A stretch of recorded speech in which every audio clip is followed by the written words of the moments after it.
चाहिए, लेकिन मैं कहता हूं कि मायावती इंडिया गठबंधन में आ जाएगी तो इंडिया गठबंधन को कौन बचाएगा।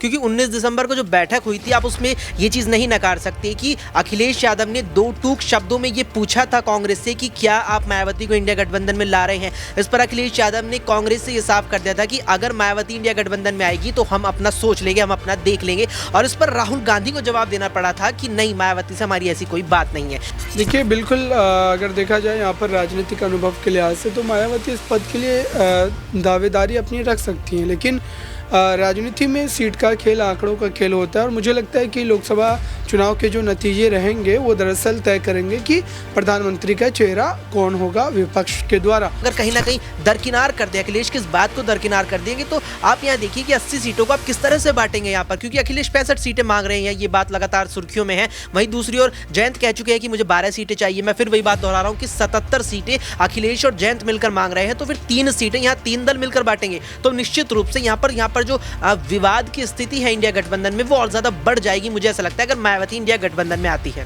हो जाता है अखिलेश यादव के साथ या इंडिया गठबंधन के साथ, तो हो सकता है कि उनकी पार्टी जो है ज़्यादा से ज़्यादा सीटें जीते और फिर उसके बाद जो है पीएम फेज के लिए उनको आगे भी किया जा सके। लोकसभा चुनाव 2024 की तारीख का ऐलान करने में अब महज कुछ ही महीने बाकी रह गए हैं। 2024 में मई के महीने में ये चुनाव हो सकते हैं। ऐसे में देखा जा रहा है कि महागठबंधन इंडिया और बीजेपी खेमे की नजरें टिकी हुई हैं सिर्फ और सिर्फ बहुजन समाज पार्टी की सुप्रीमो मायावती पर। आखिरकार मायावती का क्या कुछ बड़ा फैसला हो सकता है? क्या वाकई में वह किसी अन्य राजनीतिक दल से जुड़ती हुई नजर आएंगी या फिर नहीं? इस पर सभी की नजरें टिकी हुई हैं और दूसरी ही तरफ यहाँ पर बड़ा सवाल ये उठता है कि बीजेपी खेमे की तरफ से, एनडीए की तरफ से पीएम उम्मीदवारी के लिए एक बार फिर से नरेंद्र मोदी जी को ही आगे किया जा रहा है, लेकिन दूसरी ही तरफ इंडिया गठबंधन में अब भी विचार विमर्श चल रहा है। आखिरकार 2024 के लोकसभा चुनाव में पीएम पद की दावेदारी के लिए किसे आगे किया जाएगा? इस दौरान चर्चा का विषय एक बार फिर से मायावती बन चुकी है। नमस्कार, मैं प्रांशी राठौर और आप देख रहे हैं नेक्स्ट 9 न्यूज। दरअसल हाल ही में इंडिया गठबंधन की चौथी बैठक हुई और इस बैठक में फैसला लिया गया कि आखिरकार पीएम उम्मीदवारी के लिए किसे आगे किया जाए। कांग्रेस के राष्ट्रीय अध्यक्ष मल्लिकार्जुन खड़गे का नाम सामने आया, लेकिन बाद में देखा गया कि महासचिव प्रियंका गांधी वाड्रा का नाम भी इसमें उछलता हुआ नजर आया है। लेकिन ऐसे तमाम दिग्गज नेता हैं जो मायावती को लेकर मांग कर रहे हैं कि प्रधानमंत्री प्रोजेक्ट के लिए मायावती को आगे करना चाहिए।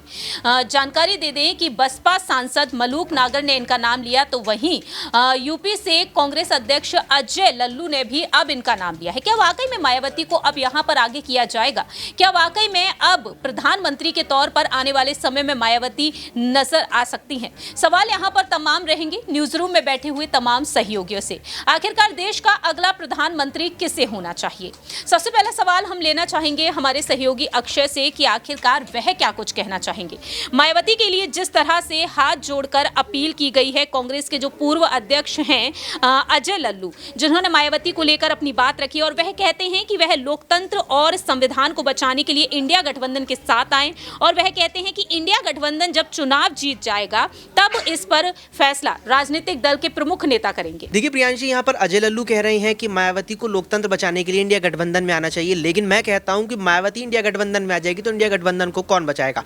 क्योंकि 19 दिसंबर को जो बैठक हुई थी, आप उसमें ये चीज नहीं नकार सकते कि अखिलेश यादव ने दो टूक शब्दों में ये पूछा था कांग्रेस से कि क्या आप मायावती को इंडिया गठबंधन में ला रहे हैं। इस पर अखिलेश यादव ने कांग्रेस से ये साफ कर दिया था कि अगर मायावती इंडिया गठबंधन में आएगी तो हम अपना सोच लेंगे, हम अपना देख लेंगे। और इस पर राहुल गांधी को जवाब देना पड़ा था कि नहीं, मायावती से हमारी ऐसी कोई बात नहीं है। बात यहाँ पर देखिए कांग्रेस के लिहाज से देखी जा रही है, क्योंकि देखिए अगर इंडिया गठबंधन में मायावती आती है तो सबसे ज्यादा फर्क इसका सीधे तौर पर उत्तर प्रदेश के 80 लोकसभा सीटों पर पड़ने वाला है। और अगर मायावती इंडिया गठबंधन में आती है तो 80 सीटों को आपको 5 गुटों में बांटना पड़ेगा, जिसमें समाजवादी पार्टी सबसे पहले आती है, उसके बाद यहाँ पर मुझे लगता है रालोद आती है, फिर कांग्रेस आती है, फिर मायावती आ जाएंगे और उसके बाद यहाँ पर आज़ाद समाज पार्टी भी आ जाती है।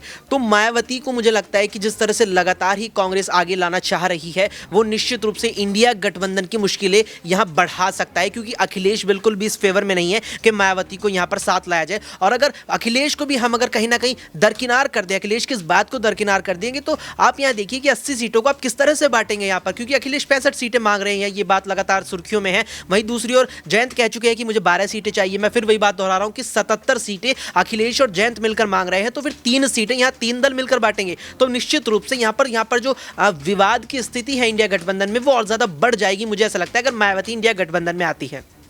वाकई में देखा जाए तो यहाँ पर सीट शेयरिंग को लेकर सियासत तेज होती हुई नजर आएगी, जैसा कि यहाँ पर अक्षय ने जानकारी दी ही। लेकिन यहाँ पर आपको ये भी बता दें कि समाजवादी पार्टी का कहना ये भी रहा है कि अगर बहुजन समाज पार्टी आती है तो वह सीट शेयरिंग ना ही करा पाएगी और ना ही करती हुई नजर आएगी। लेकिन कांग्रेस का यहाँ पर कहना ये रहा है साफ तौर पर कि यहाँ पर जो वोट बैंक है, दलित है, मुस्लिम वोट बैंक है, वो कहीं ना कहीं छिटकते हुए नजर आ सकते हैं।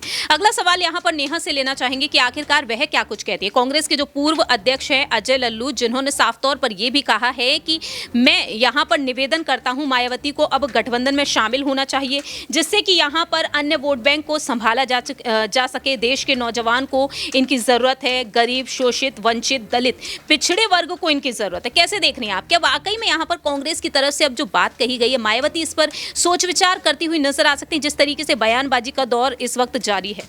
देखिए, बिल्कुल यहाँ पर जो कांग्रेस के पूर्व अध्यक्ष यहाँ पर रह चुके हैं अजय कुमार लल्लू की बात आप यहाँ पर कर रही हैं। बिल्कुल उन्होंने यहाँ ये बात कही है कि मायावती को कहीं ना कहीं इंडिया गठबंधन से जुड़ जाना चाहिए। जैसे कि यहाँ पर अभी बात ये भी आई है सामने कि जो वोट बैंक है उस पर भी यहाँ असर पड़ता नजर आएगा। और अभी जो सीट के बारे में यहाँ अक्षय ने जानकारी दी है, कहीं ना कहीं जो जयंत और अखिलेश यहाँ पर जिन सीटों की मांग कर रहे हैं उसके बाद यहाँ पर काफ़ी कुछ पैच जो है फंसता नजर आ सकता है। दूसरी तरफ अगर मायावती इस गठबंधन में एंट्री कर जाती है तो देखिए ये गठबंधन और ज्यादा मजबूत होता नजर आ सकता है। क्योंकि देखिए मायावती के पास कहीं ना कहीं अगर देखा जाए तो वोट बैंक तो अच्छा खासा है। अगर क्योंकि एक टाइम पे वो वहां पर मुख्यमंत्री भी रह चुके उत्तर प्रदेश में, उनके पास जो समर्थन है और साथ ही साथ जो वोट बैंक है उसका पूरा असर इस गठबंधन पर भी पड़ेगा। और कहीं ना कहीं जहां विपक्षी गठबंधन का ये मानना है कि इस बार लोकसभा चुनाव में भारतीय जनता देश के प्रधानमंत्री मोदी को हटाना है कैसे ना कैसे भी कर कहीं ना कहीं हो सकता है कि थोड़ा बहुत असर पड़ता हुआ यहाँ पर नजर आ सकता है।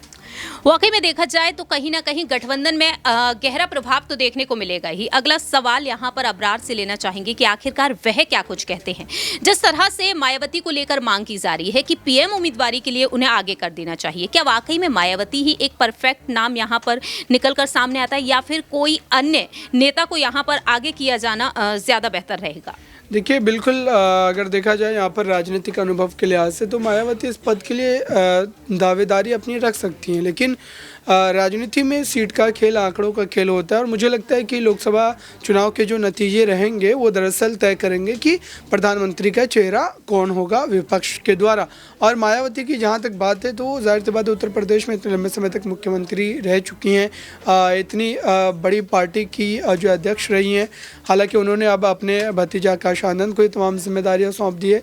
तो इस पूरे जो है मामले में अगर मायावती की पार्टी, अगर बीएसपी की हम बात करते हैं तो लोकसभा चुनाव में अगर गठबंधन हो जाता है अखिलेश यादव के साथ या इंडिया गठबंधन के साथ तो हो सकता है कि उनकी पार्टी जो है ज़्यादा से ज़्यादा सीटें जीते और फिर उसके बाद जो है पीएम फेस के लिए उनको आगे भी किया जा सके। आखिरी छोटा सा सवाल रहेगा, आखिरकार यहाँ पर समाजवादी पार्टी और कांग्रेस में बहुजन समाज पार्टी के कई ऐसे नेता हैं जो शामिल होते हुए नजर आए हैं। अगर मायावती इस गठबंधन में शामिल होती हैं तो कितना नुकसान हो सकता है कांग्रेस और सपा को? देखिए, नुकसान क्या होगा, क्योंकि आप सोचिए कांग्रेस पार्टी या समाजवादी पार्टी की जब हम बात करते हैं तो इन पार्टियों के पास भी दलित का वोट बैंक है और ये भी दलित का वोट चाहती है। तो अगर मायावती एक साथ आ जाएंगे तो जाहिर सी बात है कि ये जो वोट के बिखराव का मामला होगा वो कहीं ना कहीं थमेगा और बीजेपी इसका जो है सीधे तौर पर फ़ायदा नहीं उठा पाएगी। वाकई में अब आने वाले समय में यही देखना होगा कि आखिरकार मायावती का क्या कुछ फैसला होता है। आखिरकार वह आने वाले समय में अकेले ही चुनाव लड़ती हुई नजर आएंगी, क्योंकि दावे तो ये तक किए गए हैं कि आने वाले समय में वह ऐन मौके पर अपने फैसले में बदलाव कर सकती हैं और कहीं ना कहीं किसी अन्य राजनीतिक दल से वह जुड़ सकती हैं। देखना होगा कि आखिरकार यहाँ पर इंडिया गठबंधन की तरफ से पीएम उम्मीदवारी के लिए किससे आगे किया जाएगा। लेकिन आपकी क्या कुछ राय प्रतिक्रिया है मायावती के लिए, कॉमेंट सेक्शन में आप बता सकते हैं। तब तक के लिए आप देखते रहिए नेक्स्ट 9 न्यूज़।